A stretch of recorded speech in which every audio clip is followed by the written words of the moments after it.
Assalamualaikum dan salam Sarawakku sayang. Buletin UKAS edisi malam 18 Januari 2021 bersama saya Fidai Hanan Sahni. Berita menggembirakan buat peminjam pinjaman Perbadanan Tabung Pendidikan Tinggi Nasional PTPTN apabila kerajaan negeri menyatakan komitmen untuk membantu para pelajar Sarawak dengan membayar balik baki tunggakan pinjaman mereka. Ketua Menteri Sarawak Datuk Petinggi Dr. Abang Abdul Rahman Zohari Tun Datuk Abang Openg berkata, kerajaan Sarawak telah memperuntukkan dana sebanyak 30 juta ringgit bagi tujuan tersebut sebagai pemberian insentif seperti yang dijanjikan sebelum ini. Malah katanya kerajaan negeri sudah mempunyai formula untuk membantu pelajar bagi membantu para pelajar membayar balik tunggakan pinjaman PTPTN. Sekarang ini baru saja selesai perbincangan di antara Yayasan Sarawak dengan PTPTN. Sudah ada formula bagi kita membantu budak Sarawak, pelajar Sarawak yang mempunyai outstanding payment dengan PTPTN. Kita telah memberi peruntukan 30 juta untuk menyelesaikan masalah warga pelajar kita dengan PTPTN. Beliau berkata dalam sidang media selepas menyempurnakan penyerahan 2 buah bas sumbangan kerajaan Sarawak kepada Politeknik Mukah dan Politeknik Metro Betong di perkarangan Wisma Bapa Malaysia di Kuching pada Isnin.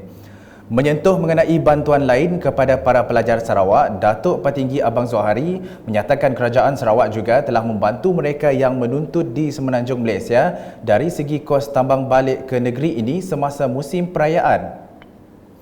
Dalam pada itu, kerajaan Sarawak di bawah kepimpinan Datuk Petinggi Dr. Abang Zohari sekali lagi menunaikan janji kepada rakyat apabila menyumbang 2 bas kepada Politeknik Mukah dan Politeknik Metro Betong. Menurut Ketua Menteri, sumbangan bas tersebut atas permohonan yang dikemukakan semasa sesi Town Hall berambih dengan Abang Jo bersempena Carnival Today for Tomorrow T4T pada 6 Julai 2019 di Mukah dan 15 Disember 2019 di Betong. Hari ini saya telah fulfill our promise to give this pass for ease of mobility kepada pelajar kita.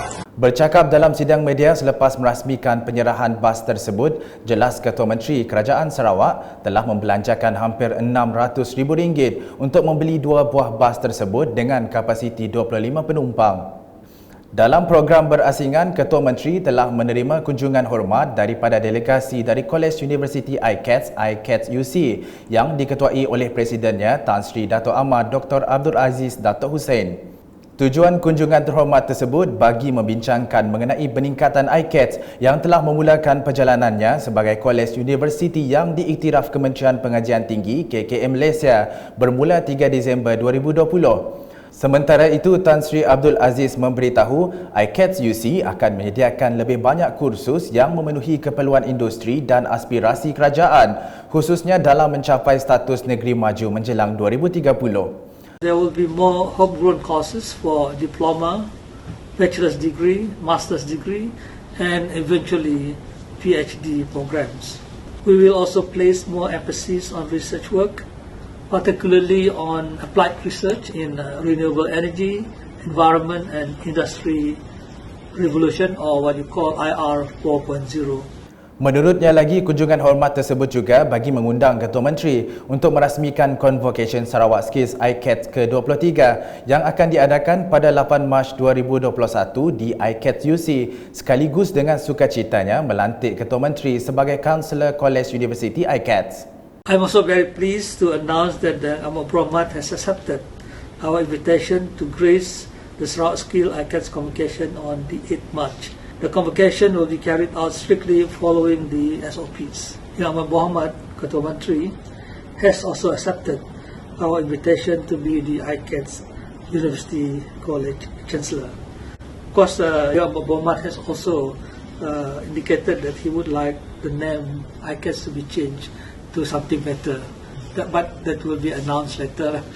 Beralih ke laporan harian COVID-19, dengan Sarawak merekodkan 2 kes kematian akibat jangkitan wabak berkenaan pada Isnin. Timbalan Ketua Menteri Sarawak Dato' Ahmad Douglas Uga Embas memberitahu kes kematian itu dicatatkan di Miri dan Sibu dan menjadikan jumlah keseluruhan kematian akibat COVID-19 di negeri ini meningkat kepada 21 kes.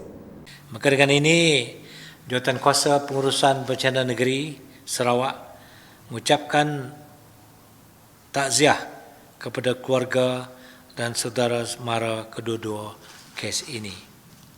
Bercakap dalam sidang media harian COVID-19 di Kuching pada Isnin, beliau yang juga pengerusi Jawatankuasa Pengurusan Bencana Negeri JPBN Sarawak menambah terdapat 100 kes positif COVID-19 yang dicatatkan dengan jumlah keseluruhan kes meningkat kepada 2,211 kes. Negeri Sarawak pada hari ini merekodkan 100 kes positif. 37 Sibu, 27 Beluru is in Miri. Betong 7, Miri 7, Kuching 6, Bentulu 4, Selangau 4, Seri Aman 3, Lubuk Antu 3, Serikei 1, Kenawit 1. Sementara itu, beliau memberitahu susulan berlakunya peningkatan kes baharu, daerah Beluru kini bertukar status dari kuning kepada status merah, manakala daerah Betong pula dari berstatus hijau kepada status kuning. Dalam perkembangan lain, Timbalan Ketua Menteri Sarawak Dato' Ahmad Douglas Uga Embas berpuas hati dengan pematuhan orang ramai terhadap prosedur operasi standard SOP dalam mengekang penularan COVID-19. Dalam lawatan ke Pasar Komuniti Stutong dan Pasar Kota Sentosa di Kuching pada Ahad, beliau berkata tindakan positif itu jelas menunjukkan kesedaran orang ramai untuk memberi kerjasama memerangi pandemik itu. Beliau yang juga pengerusi Jawatankuasa Pengurusan Bencana Negeri JPBN Sarawak turut menggesa pasar dan pusat membeli belah yang lain mengambil langkah yang sama. Sementara itu, beliau turut memuji pihak berkuasa tempatan untuk memastikan orang ramai terus mematuhi SOP. Laporan berikutnya, Kerajaan Sarawak akan membiayai sepenuhnya bantuan makanan asas kepada kira-kira 73,000 buah risi rumah di bahagian Sibu yang kini sedang menjalani Perintah Kawalan Pergerakan PKP. Menurut Timbalan Ketua Menteri Sarawak Dato' Ahmad Awang Tengah Ali Hassan, bantuan itu diberikan kepada kesemua penduduk di daerah Sibu, Selangau dan Konowit. Jelas beliau pengedaran makanan itu akan dikenalikan oleh pihak Jawatankuasa Pengurusan Bencana Bahagian JPBB dan daerah secara berperingkat bermula pada 20 Januari ini. The distribution of the food also to be handled by both divisional and district disaster management committees. The divisional and district disaster management committee will work together with other relevant agencies such as BOMBA, FPN, ATM, KPDN, HEP, local council, community leaders, JKKs, and other relevant departments and NGOs. Bercakap dalam sidang media Jawatankuasa Rantaian Bekalan Makanan di Wisma Sumber Alam Kuching pada Isnin, beliau yang juga pengerusi Jawatankuasa Rantaian Bekalan Makanan memberitahu JPBB juga akan mengenal pasti lokasi yang memerlukan perkhidmatan helikopter untuk proses penghantaran bantuan. Jadi saya telah meminta Sibu Divisional Management Committee to identify the areas where we need helicopter to deliver these food items. Some maybe through river. Sebab itu kita juga memerlukan kerjasama Jabatan Bomba, Army. Jadi mereka akan detail out semua dari segi keperluan logistik ini. Sekian edisi malam bersama saya Fida Ihanan Sahni dan kru penerbitan. Berita lebih lanjut boleh didapati di semua platform media sosial UKAS termasuk portal ukas.sarawak.gov.my dan pastikan anda subscribe UKAS channel di YouTube.